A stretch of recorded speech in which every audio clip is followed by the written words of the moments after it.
कर्मों का फल हमें अवश्य मिलता है। जैसे भी कर्म किए होंगे वैसा ही फल भी मिलेगा। आधुनिक होने के चक्कर में इस सत्य को मत भूल जाना। मित्रों, हम अपने मानव जीवन में जैसे कर्म करते हैं उनका वैसा ही फल हमको इस जीवन में भोगना पड़ता है। लेकिन हम इस बात को समय से समझ नहीं पाते। जब तक हमें इस बात का बोध होता है कि हमने जो भी कर्म किए हैं उनका परिणाम क्या होगा, तब तक समय बहुत अधिक बीत चुका होता है। आइए आज हम जानते हैं कि यह कर्म कितनी प्रकार के होते हैं। वीडियो शुरू करने से पहले हम बताना चाहते हैं कि आप हमारे चैनल पे नए हो तो लाइक, कमेंट और सब्सक्राइब जरूर करें। आपके एक लाइक से ही हम मोटिवेट होते हैं और हमें प्रेरणा मिलती है।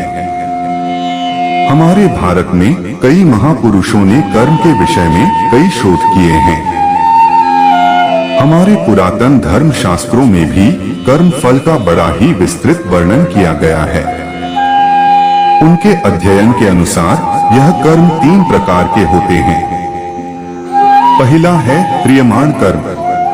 मानव जीवन में नित्य प्रति जो कर्म सुबह उठने से लेकर दिन भर कुछ भी क्रियाकलाप या कर्म किए जाते हैं उन्हें क्रियमाण कर्म कहा जाता है। क्योंकि इन कर्मों के करने से मानव जीवन गतिमान रहता है। क्योंकि मुर्दा या निर्जीव वस्तुएं कर्म करने में समर्थ नहीं हो सकती। नित्य प्रति कर्म करना हर जीव का कर्तव्य है। कोई भी व्यक्ति अपनी बुद्धि के अनुसार कैसे भी कर्म कर सकता है, लेकिन यह क्रियमाण कर्म उसके जीवित होने और एक गतिशील आत्मा के होने का आभास कराते हैं। इस प्रकार से किए जाने वाले नित्य कर्मों का फल अधिकांश साथ साथ ही प्राप्त हो जाता है। जैसे यदि आप भोजन को ग्रहण कर लेंगे तो आपकी भूख स्वतः ही शांत हो जाएगी। यदि आप स्नान कर लेंगे तो आपकी देह स्वच्छ हो जाएगी और आपको स्फूर्ति एवं सुख का अनुभव होगा। इन कर्मों को करने के लिए आपको कोई अतिरिक्त शक्ति का उपयोग नहीं करना पड़ता। जैसे कि दिन भर की थकान के बाद आपको निद्रा अपने आप ही आ जाएगी। आपकी थकान के उतर जाने पर आप स्वयं ही उठ जाएंगे। किंतु यदि आप आलस्य को धारण कर लेंगे तो आपका यह कर्म आपको जीवन की गति से दूर ले जाएगा। आपको इसके दुष्परिणाम भी भुगतने पड़ेंगे। इस प्रकार से किए जाने वाले कर्म क्रियमाण कर्म कहलाते हैं। दूसरा कर्म है संचित कर्म।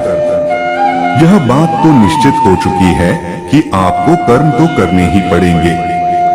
कुछ ऐसे कर्म भी होते हैं जो कि हम करते तो हैं, लेकिन हमें उस समय यह ज्ञात नहीं हो पाता कि इन कर्मों का परिणाम क्या होगा। इस प्रकार से हम कुछ ऐसे कर्म भी करते हैं जो हमारी दृष्टि से बिल्कुल सही एवं सटीक होते हैं, किंतु प्रकृति, समाज एवं अन्य प्राणियों के दृष्टिकोण से उचित नहीं होते। हम यह अक्सर यह सोचते रहते हैं कि हमने जो भी किया उसका हमें अच्छा ही परिणाम मिलेगा, लेकिन कई बार ऐसा नहीं होता और हमें अपनी कर्म करने की सोच में परिवर्तन लाना ही पड़ता है। इस प्रकार से कर्म करते हुए कुछ ऐसे कर्म भी होते हैं जो कि हमारे चित्त की अंतर्दशा में जाकर एकत्र हो जाते हैं। साथ ही उन कर्मों का फल भी चित्त में ही विद्यमान हो जाता है। जब तक हमें अपने इन कर्मों का फल प्राप्त नहीं हो जाता तब तक वह कर्म हमारे चित्त में भी समाहित रहते हैं। इस प्रकार के कर्मों को संचित कर्म अर्थात संचय कर रखे गए कर्म कहा जाता है। तीसरा कर्म है प्रारब्ध कर्म। जब हमारे कर्म हमें उस दिशा की ओर ले जाते हैं जहां हमारे कर्म हमें पूर्ण रूप से फल देने को परिपक्व हो चुके होते हैं, तब ही इन कर्मों का फल हमें मिलता है। इस प्रकार के कर्मों को प्रारब्ध कर्म कहा जाता है। इस प्रकार के कर्म हमारे अंतर्मन में लंबे अंतराल के लिए एकत्र रहते हैं।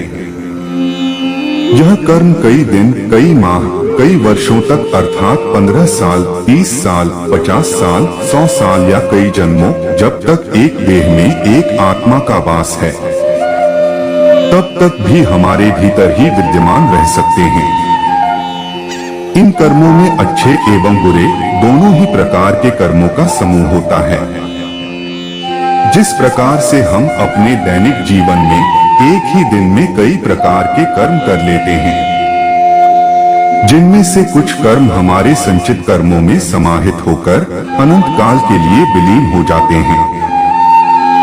इस प्रकार से किए गए कर्मों का एक बड़ा भाग लाखों की संख्या में संचित कर्मों के एक विशाल समूह का रूप धारण कर लेता है। इस तरह से यदि हम विचार करें तो पाएंगे कि हम अपने एक मानव जीवन में लाखों संचित कर्मों को एकत्रित कर लेते हैं। यदि हम अपने पूर्व जन्म के कर्मों को भी इनमें सम्मिलित कर लें तो हमें ज्ञात होगा कि ऐसे बहुत सारे अनगिनत कर्म अभी बाकी हैं, जिनको भोगना अभी शेष है, ताकि उनका कर्म फल हमें प्राप्त हो सके।